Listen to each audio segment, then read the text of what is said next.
سڵاوتان نەبێت لە شارپرێسەوە هەواڵی ڕۆشتن پێشکەشەکەم سەرەتاش گرنگترین ناونیشانەکان. مەسرور بارزانی ڕایگەیان کەمی بودجە و کێشەکانمان لەگەڵ بەغدا نەیانتوانی بمانوەستێنن لە کارەکانمان. سێ وەزیر بانگێشتی پەرلەمانی ماوە بۆ درێژکراوەی کوردستان دەکرێن. لەبارەی دامەزراندن سەرجەم وەزارەتەکان ئاگادار کرانەوە. وەزیری ناوخۆ ڕایگەیان ئەگەر هێز بەرینە سلێمانی شەڕی ناوخۆ دروست دەبێت.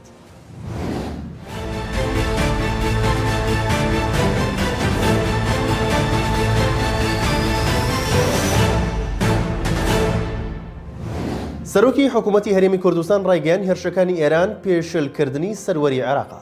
مەسرور بارزانی سەرۆکی حکوومەتی هەرێمی کوردستان ڕایگەیاند ئێمە لە کابینەی نوێم چەندین ئاڵنگەریمان ڕوبەڕوو بۆتەوە، بەڵام پلانمان دانابوو دواتر کۆرۆنا هات و پاشان کێشەمان لەگەڵ بەغدا و لە ناوچەکەش هەبووە، بەڵام دواتر هێور بووە و ئێستاش کێشەی خۆراک و کاریگەریەکانی ئەو جەنگەی ئۆکرانیا و رووسیا هەیە.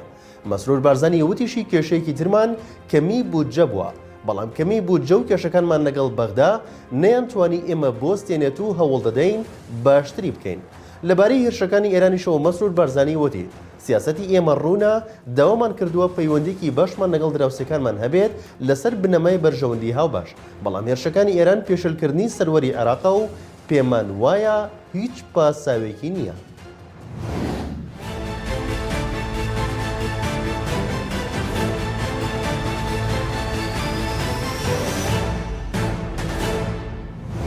هەر سێ وەزیری ناوخۆ دارایی پێشمەرگە بانگێشتی پەرلەمانی ماوە بە درێژکراوەی کوردستان دەکرێن. سعید دەرکی ئەندامی لیژنەی پێشمەرگە لە پەرلەمانی ماوە بە درێژکراوەی کوردستان ڕایگەیاند وەکو لیژنەی پێشمەرگە میوانداری سێ وەزیر دەکەن لەبارەی چەند پرسێکی پەیوەست بە هێزی پێشمەرگە، ئەوانیش وەزیری پێشمەرگە و وەزیری دارایی و وەزیری ناوخۆن. ڕوونشی کردەوە مەبەست لە هاتنی وەزیری پێشمەرگە و دارایی لەبارەی خانەنشینی هێزی پێشمەرگەیە کە هەر فەرمانبەرێک خانەنشین دەبێت پاداش دەکرێت بە 6 موچە، بەڵام بۆ پێشمەرگە نییە کە شایستەیە ئەو پاداشتەی پێ بدرێت. ئەندامەکەی لیژنەی پێشمەرگە باسی لەوەش کردووە هاتنی وەزیری ناوخۆ سەبارەت بە چەند پرسێکی پەیوەست بە هێزەکانی زێرەڤانیا لەبارەی دەوام و هەندێک پابەندکردنیان بەدەوامەوە.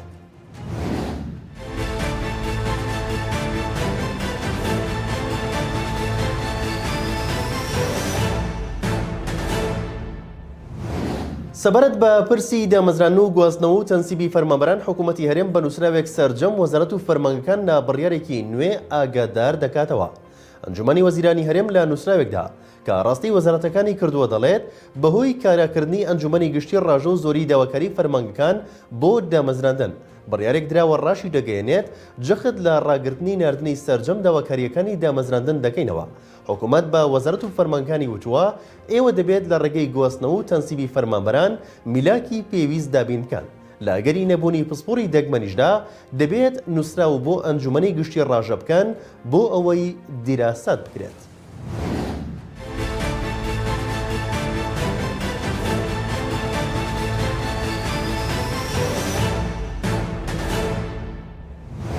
مەلا بەختیار ئەندامی ئەنجومەنی باڵای سیاسی و بەرژەوەندەکانی یەکێتی نیشتیمانی کوردستان ڕایگەیاند نابێت ڕێگە بدەن قسەکانی سەرۆکی یەکێتی تێپەڕێت گەروانیە بە ئامار جوابی بنەوە ئەگەر ڕاستیشە فەرمونون چارەسەری بکەن. لە زانکۆی ئەمریکی لە دهۆک مەلا بەختیار وتارێکی پێشکەش کرد و ڕایگەیاند نکۆڵی لەوە ناکرێت پارتی زۆرینەن و دەنگی زۆرینەن بەس دەبێت بەپێی بەرژەوەندی میلەت بڕیار بدەن. ئۆتیشی لە دوای ڕێکەوتنی واشنگتۆن بۆ مێژوو ئاشکرای دەکەم یەکێتی و پارتی ناتوانن شەڕ بکەن بیکەن دڵنیابن زۆر زەرەر دەکەن هەردوولاتان.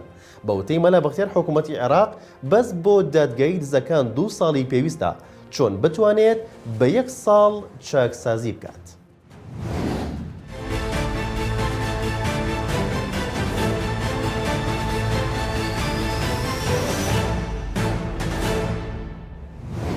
وەزیری ناوخۆی حکوومەتی هەرێمی کوردستان ئاشکرای دەکات پارتی دیموکراتی کوردستان کێشەی لەگەڵ هیچ حیزبێکی سیاسی لە هەرێمی کوردستاندا نییە.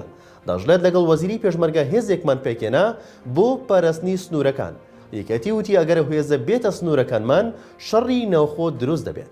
ڕێبەر ئەحمەد وەزیری ناوخۆ هاوکات ئەندامی کۆمیتەی ناوەندی پارتی لە زانکۆی ئەمریکی لە دهۆک ڕایگەیاند ئەو لایەنە سیاسی کە کێشەی هەیە پێویستە بزانین کێشەی لەگەڵ چی هەیە.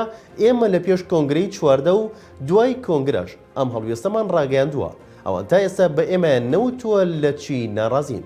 وتیشی یەکێتی حیزبێک و هاوبەشێکی سەرەکی پارتیە لە حکوومەتی هەرێمی کوردستان، بەڵام نازانین کێشەکانیان چییە لە حکوومەتدایە یان لە حیزب.